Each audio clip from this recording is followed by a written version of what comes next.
हलाल है।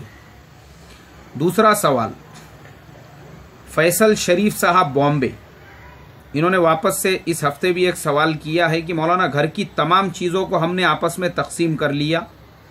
मेरी बीवी अपने मायके से जो चीज़ें लेकर आई थी उनकी मालकिन वो है, और जो चीज़ें मैंने बाद में ख़रीदी है मैं उसका मालिक हूँ। हमने इस तरह से एक दूसरे की अंडरस्टैंडिंग कर ली। लेकिन मेरे पास में 2 मकान थे, उसमें से एक मैंने अपने बीवी के नाम पे किया हूँ। तो अब मैं आपसे ये पूछना चाहता हूँ कि हमारे बाद या हम दोनों में से किसी का इंतकाल हो जाए तो मीरास कैसे तकसीम होंगी।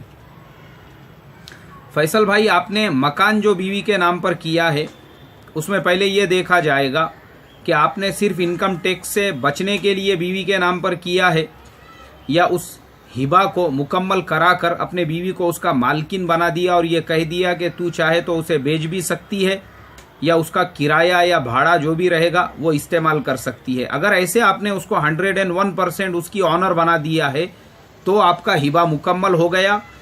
और अगर आपने सिर्फ इनकम टैक्स से बचने के लिए बीवी के नाम पे किया है तो वो घर के मालिक अभी भी आप ही है।